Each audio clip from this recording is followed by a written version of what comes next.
Buena gente de YouTube, ¿cómo dicen que les va? Bienvenidos nuevamente a una reacción más, a un video más. Y el día de hoy ya estaba tocando, gente. El día de hoy ya estaba tocando volver a ver un video ¿de quién más? De Davidchenko. Hace mucho que no vemos nada de Davidchenko y pues ya tocaría ya, ¿no? En este caso vamos a ver la parte 2 de los críptidos más plausibles. Habíamos visto hace un tiempo la parte uno. Yo la verdad no tenía ni idea que existía el concepto de críptido y pues Aitzenko nos educó un poquito, ¿no? Y nos mostró que es un críptido. Y ahora vamos a ver la parte número 2 de este top. Entonces, sin más preámbulo, gente, vamos a meterle caña al video.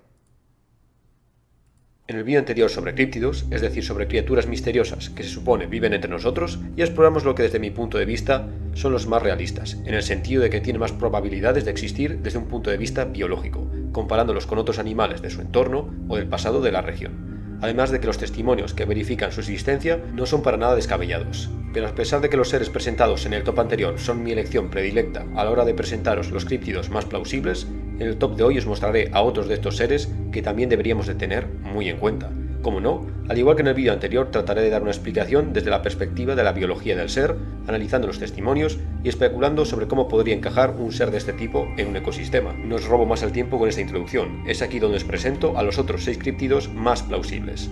Disfrutad del viaje.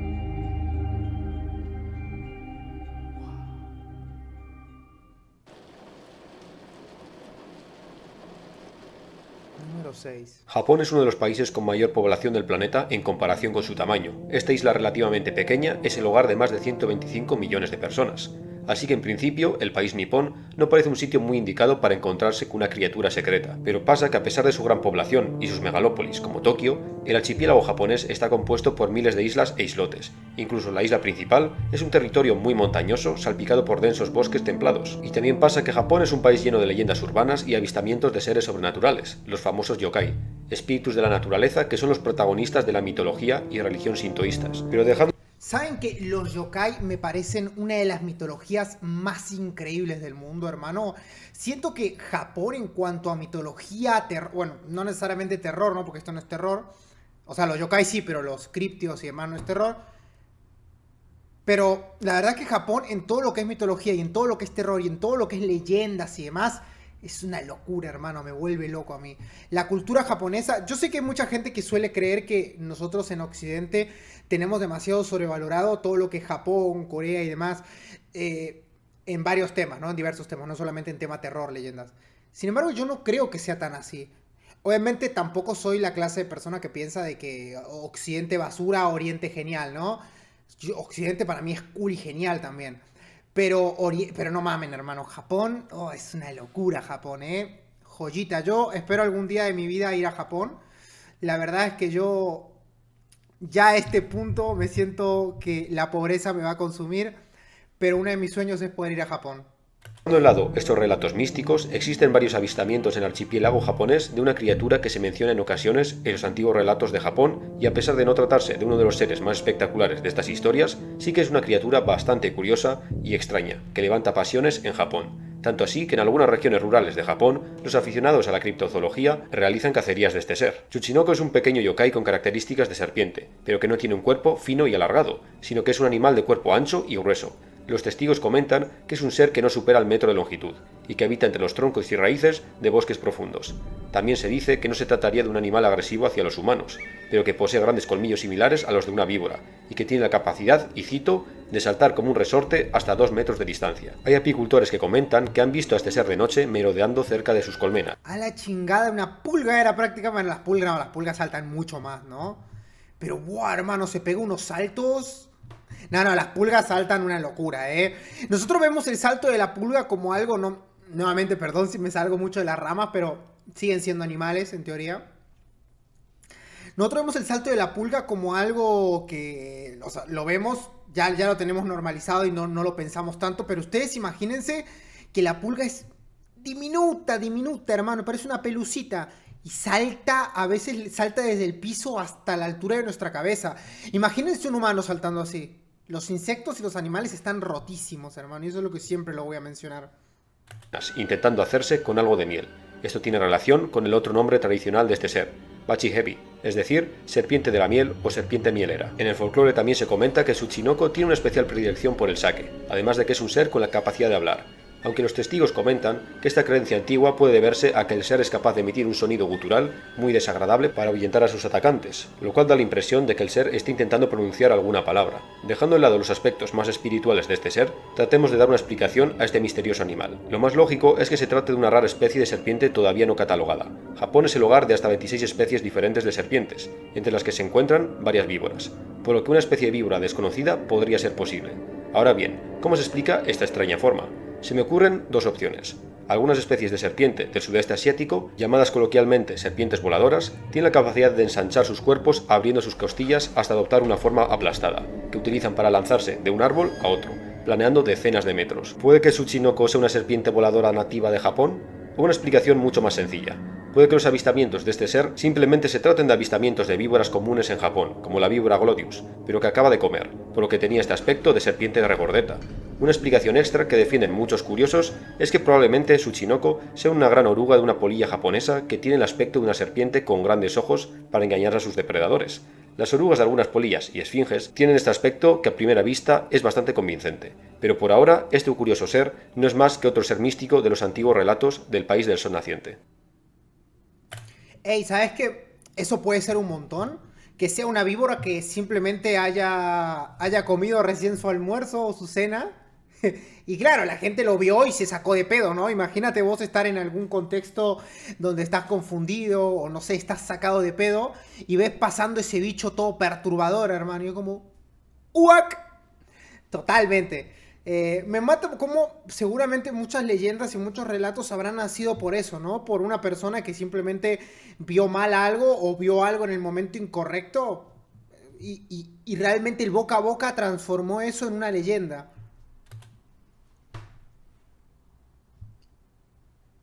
En este puesto nos adentramos en los salvajes territorios de la Rusia oriental. La taiga rusa es uno de los lugares más inhóspitos del planeta. Cuando hablamos de gigantescas extensiones forestales, en lo primero que solemos pensar son en las densas junglas ecuatoriales, como el Amazonas, el Congo o Indonesia. Pero resulta que para encontrarte con la mayor masa forestal del planeta, tienes que alejarte de los cálidos trópicos y adentrarte en una de las zonas más despobladas del hemisferio norte, en la taiga, por su traducción del ruso, bosque frío. Es tal el tamaño de este bosque que la taiga crea un anillo perfecto alrededor del polo norte, ocupando todo el norte de Eurasia y Norteamérica.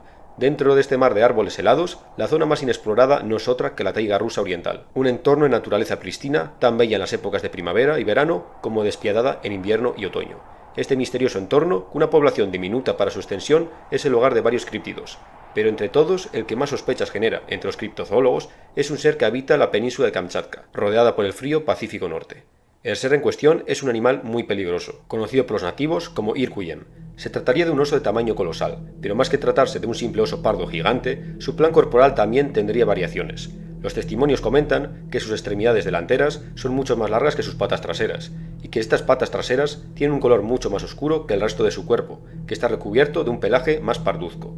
También se menciona que entre sus alargadas patas delanteras, a la altura del pecho, cuelga una especie de pliegue de piel, que según los nativos, parece unos pantalones caídos. De ahí Tenía pantalones el oso. viene el nombre Irkuyem, que querría decir pantalones caídos en el idioma nativo Chukchi. También es significativo mencionar que Irkuyem tendría un hocico más corto de lo normal que un oso común. Los primeros avistamientos datan de los años 20 del siglo pasado. El zoólogo sueco Sten Bergman clasificó a este ser como una subespecie de oso pardo de gran tamaño. Pero fue en los años 80 cuando se llevaron a cabo las primeras investigaciones serias sobre la existencia de esta criatura, cuando geólogos rusos obtuvieron por primera vez la descripción de este ser, debido a diferentes expediciones a la península de Kamchatka. Saltaron a una conclusión evidente, aunque puede que precipitada.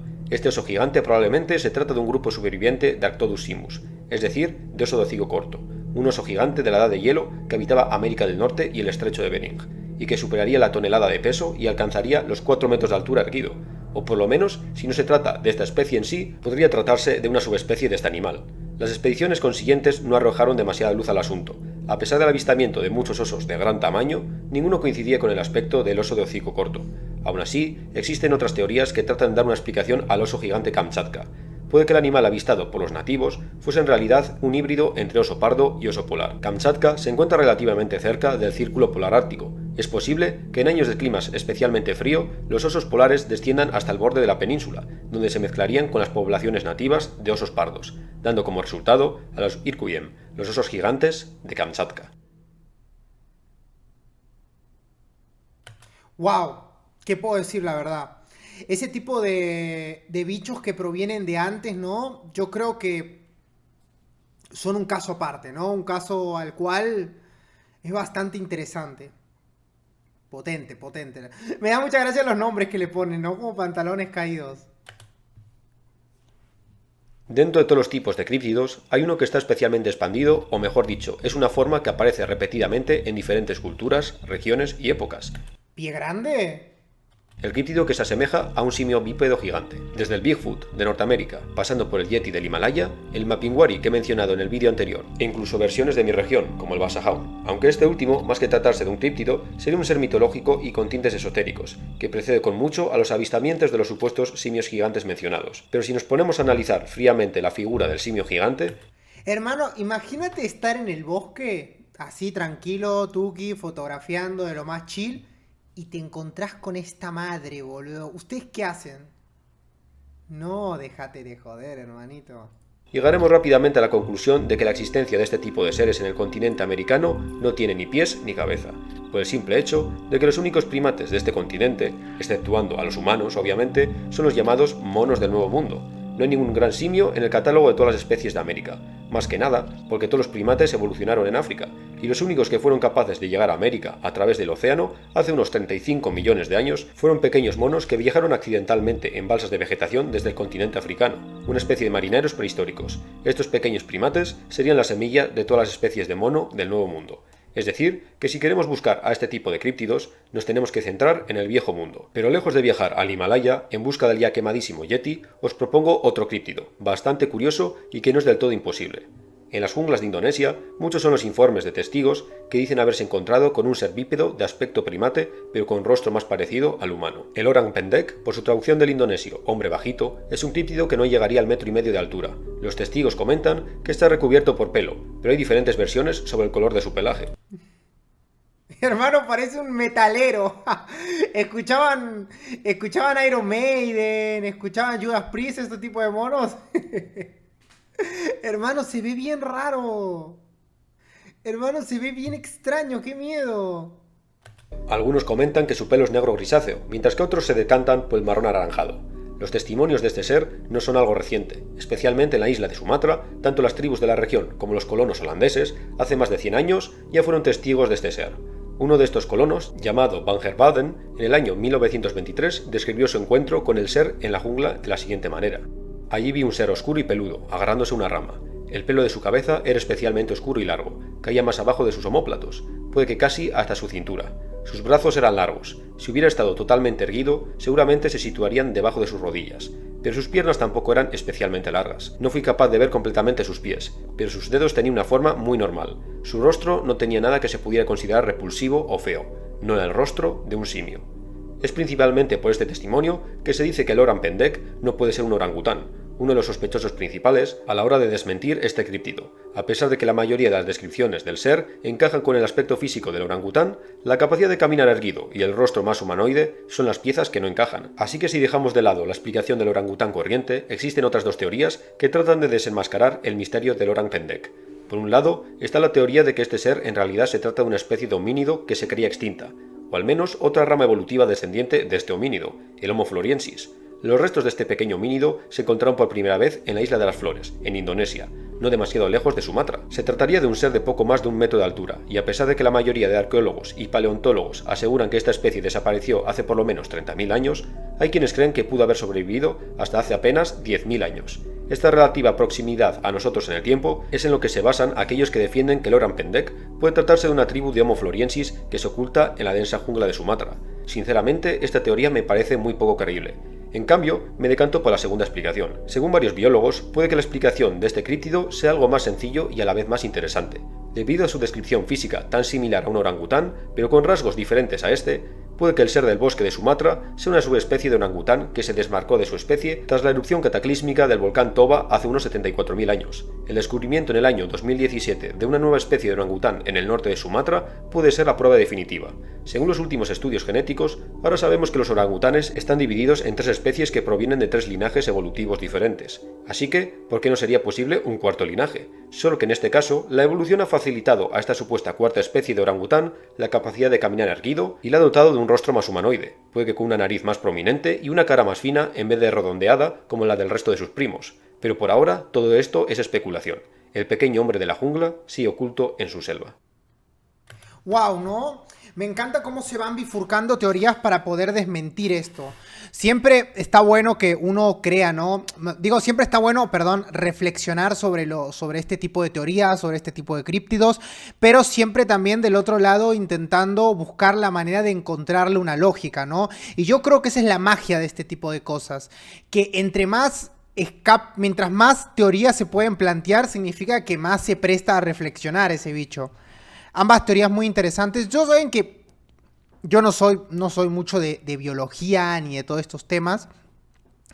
Pero nuevamente yo creo que puede haber existido, ¿no?, alguna especie que se haya escapado de su extinción. A ver, ¿cómo me explico? Yo creo que se entiende igual. Especies que, por ejemplo, cuando la mayoría de su especie se ha considerado extinta y ya el humano lo da como extinta, puede ser que hayan existido algún puñado de ese grupo de especies que hayan podido sobrevivir y luego evidentemente han terminado muriendo debido a que las condiciones no eran las óptimas para su supervivencia. Pero claro, debe haber pasado alguna que otra vez, ¿no?, este tipo de movidas. Y claro, esto imagínense encontrarte con uno de los especímenes que la humanidad supuestamente dio como extinto y vos como explorador o como caminante o lo que quieras te encontrás con un bicho así y te saca un poquito de pedo, ¿no? Y es algo que puede llegar a presentar bastantes leyendas, ¿no? Nuevamente Davidchenko descartó ese tipo de posibilidad, ¿no?, de que el mono este sea un sobreviviente de la época anterior.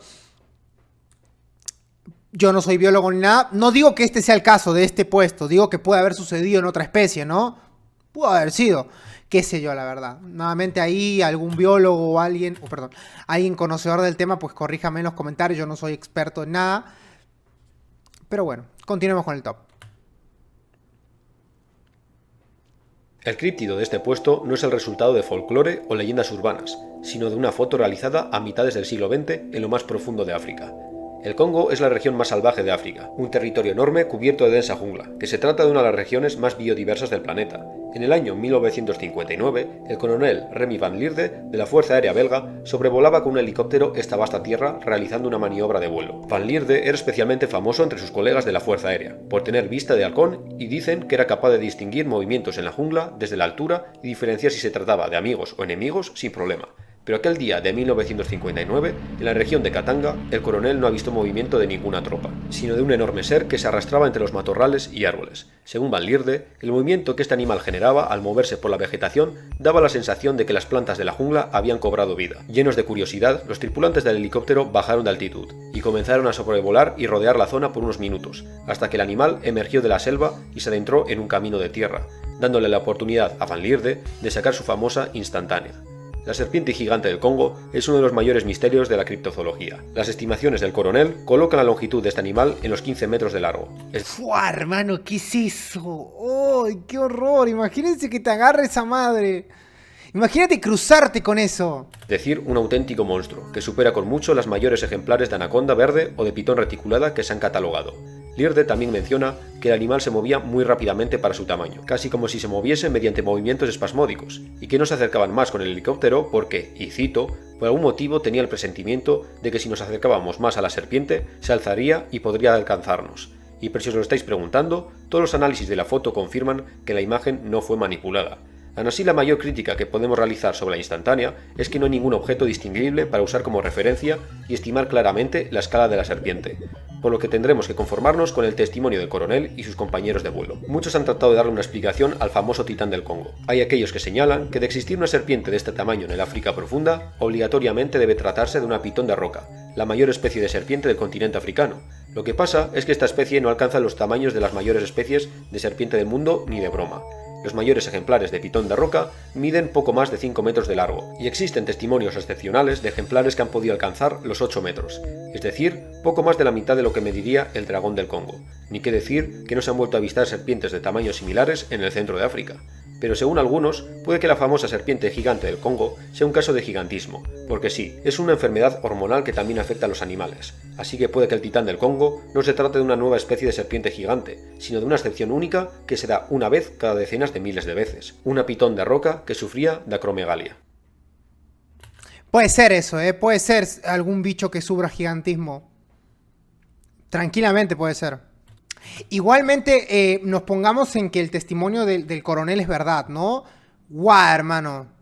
Qué horror encontrarte con algo así. Yo supongo que es entre el horror y la genialidad, ¿no? Porque un explorador como él seguramente quería en algún momento de su vida encontrarse con algo así. Además estaban desde arriba, desde el helicóptero. O sea, estaban dentro de todo sanos. Yo creo que encontrártelo en tierra, ahí sí no es tan divertido.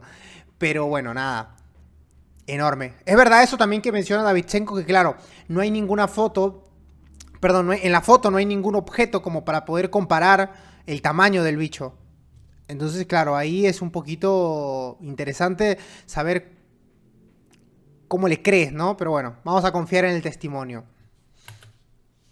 El abismo de los océanos es uno de los lugares en los que debemos poner el foco si queremos hablar de animales misteriosos desconocidos para la ciencia.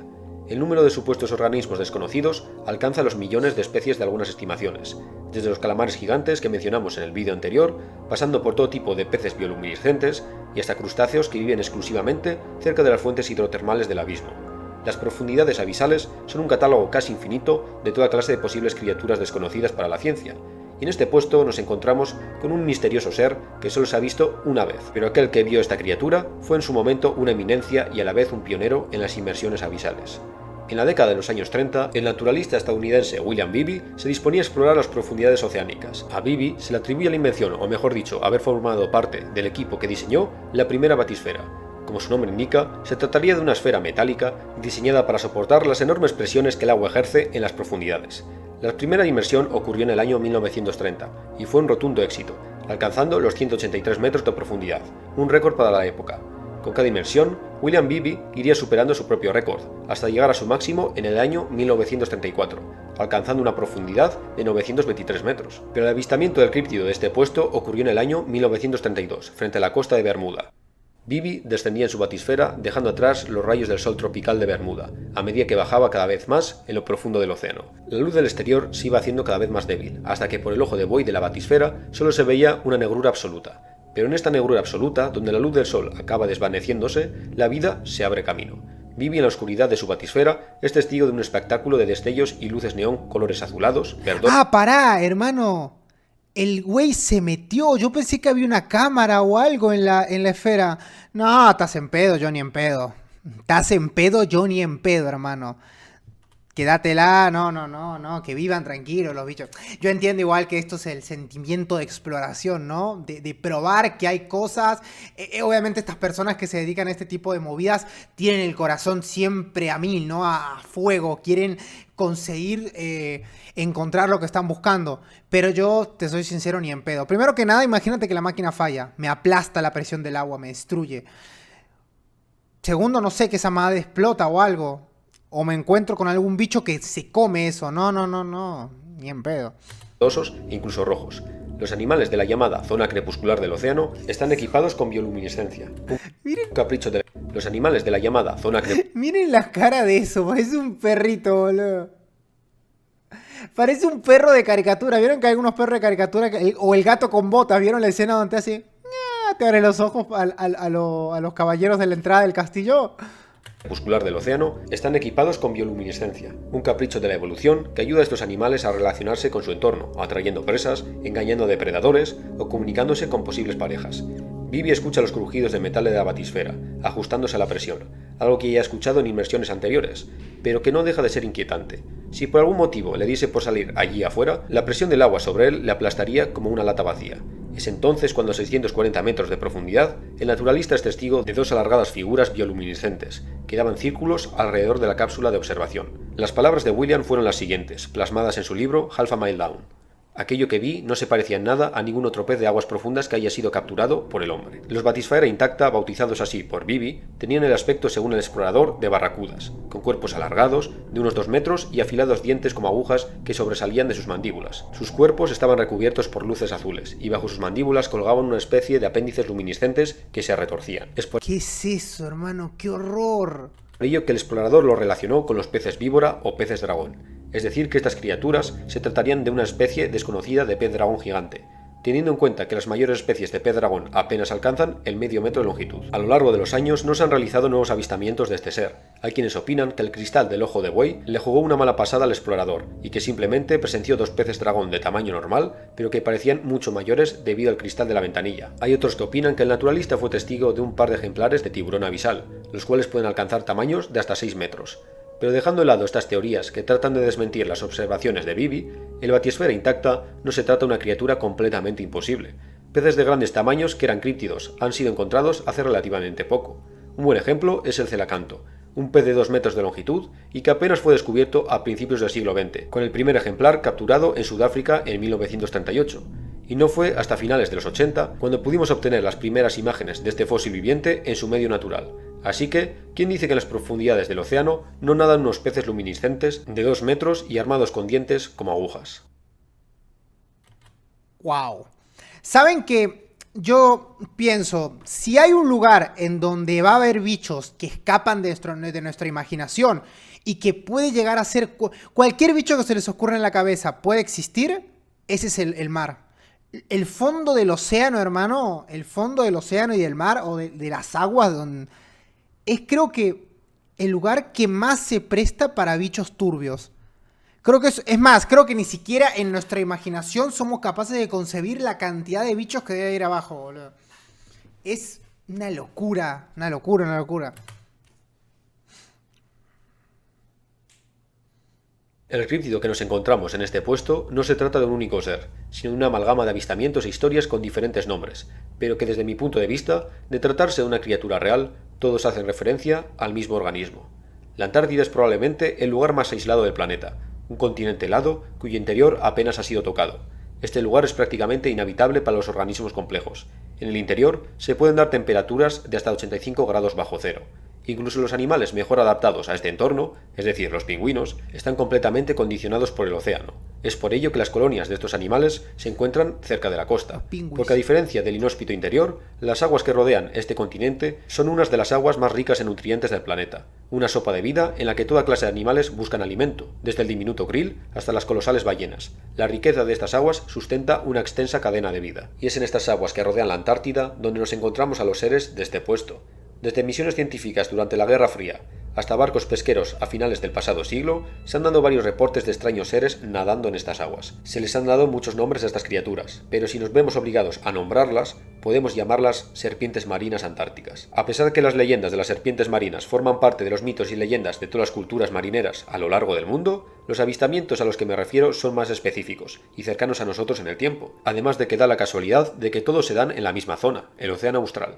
El primer reporte oficial se dio en el año 1958, de la mano de una expedición antártica japonesa, a bordo de un buque llamado Soya. Este avistamiento ocurrió relativamente cerca de la costa, en la bahía de Lutzow-Holm. Según lo escrito por el capitán del Soya, mientras estaban siendo remolcados por un rompehielos y todos los oficiales se encontraban en el puente, vieron una forma oscura y alargada demasiado grande para ser una foca moviéndose por el agua. Al principio pensaron que se trataba de algo arrojado por el rompehielos que los remolcaba, pero esa figura comenzó a moverse oscilando hacia su dirección. El ingeniero jefe corrió en busca de su cámara, pero cuando volvió el animal había desaparecido. El capitán comenta que usando sus prismáticos lo vio emerger a lo lejos. Su cabeza tenía forma ovalada, parecía tener grandes ojos y, lo más curioso, orejas puntiagudas. Varios años después, en el año 1967, los pilotos de helicóptero Ivan Zuz y Fyodor Doltsenko, pertenecientes al barco ballenero soviético Sovetskaya Rosilla, sobrevolaban el océano Antártico en busca de grupos de ballenas. En cambio, lo que observaron fueron 2 alargadas formas, una a la par de la otra. Los pilotos las describieron como grandes animales de forma de serpiente. Los camaradas afirmaron que medían alrededor de 10 metros de longitud y que su piel tenía un color marrón parduzco. Al principio, los 2 animales estaban casi inmóviles descansando en la superficie, pero cuando los sobrevolaron comenzaron a moverse de una forma, y cito las palabras de los pilotos, convulsiva. Los pilotos perdieron las formas de vista y avisaron a todos los barcos de la zona que tuviesen cuidado. Había un par de animales extraños en el agua. A lo largo de los años se han realizado nuevos avistamientos de estas supuestas serpientes marinas del Antártico. Algunos marineros afirmaban haber visto estos animales persiguiendo a grupos de pequeñas ballenas. Incluso había quienes comentaban haber sido testigos de grupos de hasta 30 de estos animales viajando juntos. ¡Ay, no! 30 de esos bichos, hermano, en manada, todo malandros, boludo. Cuando ya hay múltiples testimonios, ya te da un poco de miedo, ¿no? Cuando ya hay múltiples testimonios, ya uno dice, uff, no, por favor. Dejando de lado teorías absurdas como las del antropólogo Dale Drinon, que afirma la existencia de saurios marinos gigantes, es decir, mosasaurios, en el sur del Océano Índico, podemos descartar de antemano a las serpientes, ya que estos seres, de ser reales, no pueden tratarse de reptiles por obvios motivos. Los reptiles modernos no pueden sobrevivir en las frías aguas árticas, debido a que son animales exotérmicos, de sangre fría. Irónicamente, se ha demostrado que los reptiles marinos del Mesozoico sí que podrían sobrevivir en aguas frías, ya que estaban equipados con una capa de grasa igual que los cetáceos, lo cual los convertiría en animales de sangre caliente. Pero no nos vayamos por las ramas. La explicación más lógica que le puedo encontrar a estos avistamientos es que se trata de un mamífero marino, es decir, un cetáceo, una especie de ballena. Hay varias especies de cetáceos con cuerpos alargados que, vistos a lo lejos o en condiciones climáticas adversas, nos recordarían a la alargada forma de una serpiente. Por ejemplo, los rorcuales minke, que también tienen esta forma alargada y tienen un color marrón. Pero sí que es raro que, por ejemplo, los pilotos del helicóptero perteneciente a un buque ballenero no reconociesen al instante a estas formas como ballenas. Es por ello que puede que este críptido se trate de una especie de cetáceo desconocida para la ciencia. Puede que esto suene demasiado cogido con pinzas, ya que una cosa es un pez abisal no catalogado, pero una nueva ballena de 10 metros debería haber sido avistada con anterioridad, ¿no? Bueno, no exactamente. El Mar del Sur es una de las zonas menos transitadas por el tráfico marítimo. Esto da como resultado que en estas zonas meridionales todavía existen cetáceos apenas conocidos para la ciencia, como es el caso del cadáver de la ballena de dientes de pala encontrada en una playa de Nueva Zelanda este año, que es coloquialmente conocida como la ballena más rara del mundo, ya que nunca se ha visto a este animal vivo en su medio natural. Otro ejemplo es el delfín de Arnoch, un cetáceo antártico que puede alcanzar los 10 metros de largo, al igual que nuestro críptido, y del cual no sabemos casi nada con la excepción de un centenar de avistamientos puntuales a lo largo de 150 años.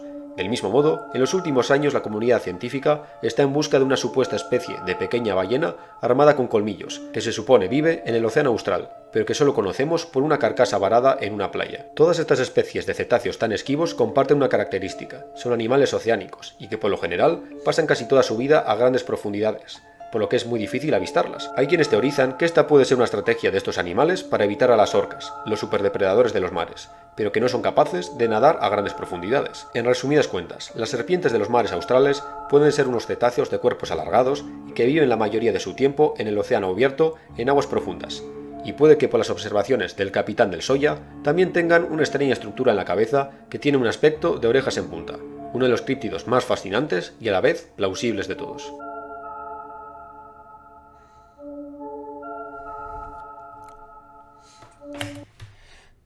Nuevamente les digo, si hay un críptido plausible o críptidos plausibles en el mundo, son aquellos que viven en el agua.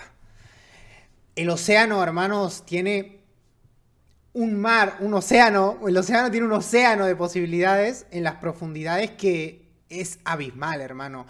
Es que, perdón si a veces me confundo entre océano y mar. Océano obviamente es mucho más extenso, por lo tanto, estos son bichos oceánicos. Pero bueno, me confundo, gente. Cállense. Pero nada, les digo, nuevamente, si hay algún bicho, algún críptido, algún bicho turbio que vive en el mundo, estos tienen que ser sí o sí, hermano, tienen que existir sí o sí en el agua. O sea, estos son los que más posibilidades tienen de estar. Pero bueno, gente, ya nos hemos perturbado con la existencia de bichitos que pueden existir. Así que sin más preámbulos, yo me estoy retirando. Ya le saben, por favor, métanle un buen like al video y comenten lo que sea. Comenten, ratón, son gil, o lo que quieran, para que, pues nada, YouTube nos recomiende, ¿no? Y lleguemos ahí a más people. Pero nada, gente, de verdad, muchas gracias a todos por haber visto el video, si llegaste hasta aquí. Y nos estaremos viendo para la próxima. ¿Qué más les puedo decir? Un abrazo para todos y bye. Muchas gracias a los miembros del canal. Son ratafantásticos. ¡Uy, uy, uy, uy, uy, uy!